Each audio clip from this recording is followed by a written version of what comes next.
Hello everybody, it's your boy, CJ Terriaga, and welcome to my Broly collection.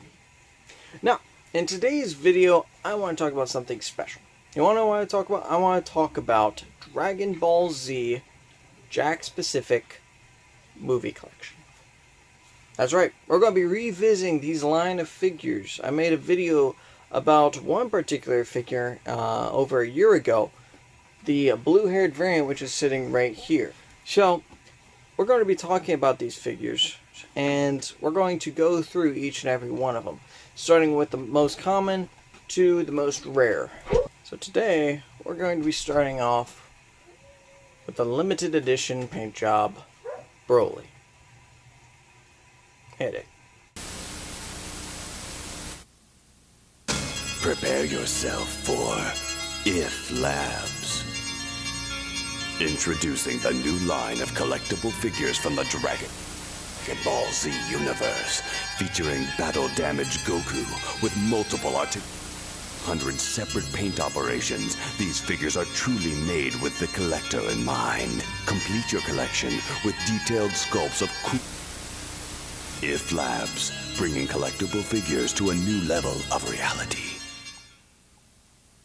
So you saw what these figures look like and what their goal was, their mission for making these figures. So let's go over one of them. A Dragon Ball Z Movie Collection 14 Limited Edition Paint Job Broly from Jakks Pacific. So, let's go over it. Now, I do have each and every one, except for maybe one of the variations of this Broly figure. But I have them all brand new in box. So, once we go through each and every figure, we'll be using this loose version of this Broly as a, I guess, catalyst or a guide on how articulate and detailed these figures can be or look. They're all the same mold, just with different paint jobs. So, we'll be looking into that. Now, like I said before, these figures are brand new. As you can see here, the tape has not been broken on either the bottom or the top. You can see right here, that's where the tape is. It has not been broken. So this is a brand new, mint condition Broly figure from Jakks Pacific. Which is, again, why I'm not opening any of these figures, because they are all in the same condition. So, you know, here's the front.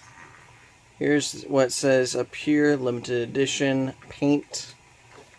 The side windows. There's the back, and this figure is supposed to come alongside with the line of Bojack. Here's the top window. Here's the bottom. You can see Bojack there. And yeah. Now, one thing about this figure that's different than the others, besides, of course, the paint job, is the fact that this one does not come with a necklace. This does not come with a necklace. Still, again, new, mint in condition in box. Does not come with a necklace. I don't know why they chose that or why they did that, but for some reason, these figures you never see with necklaces. So, I'm not sure if that's an error on their part or if that was intentional.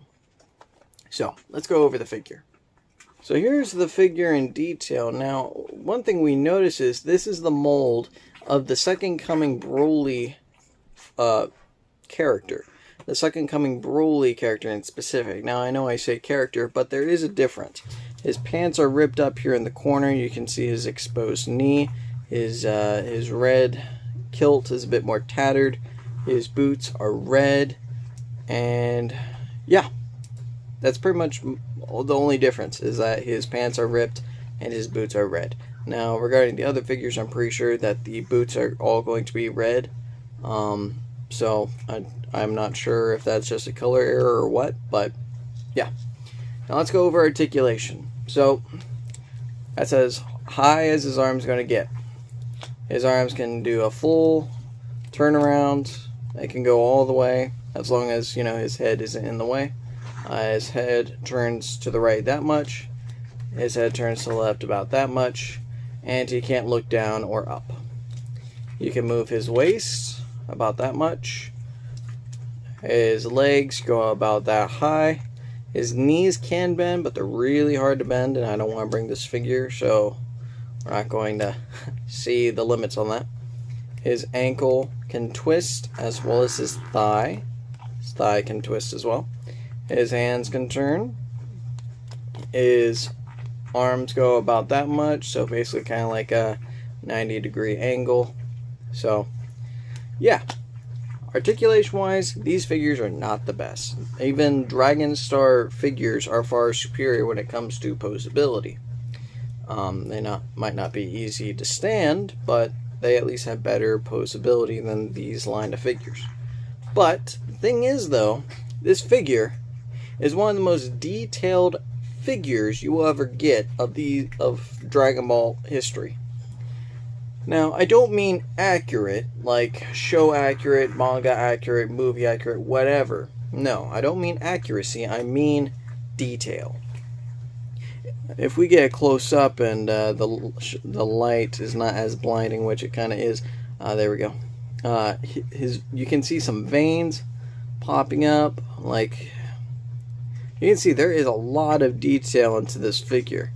I mean, if you look at his back, there is a lot of veins popping out from his back, his arms.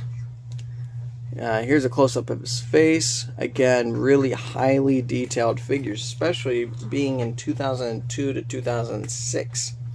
This was a really good line of figures when it comes to action figures and detail. So if you're a collector or a kid, this is the go-to figure. And it was.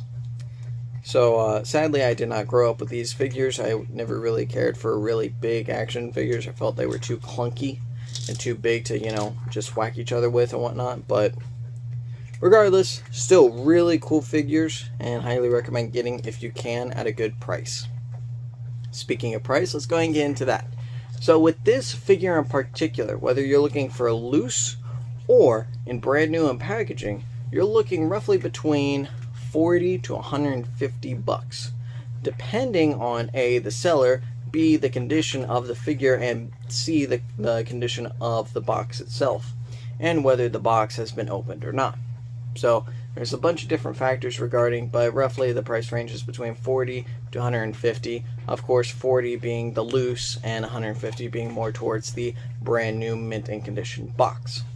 Now, how much do I get these figures for? Because I actually did purchase all 4 of these figures I'll be reviewing in a single purchase. Let me go ahead and show you right here.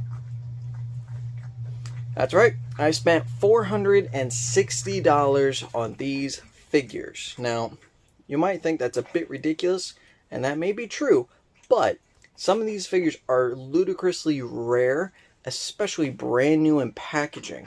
They're not easy to come by.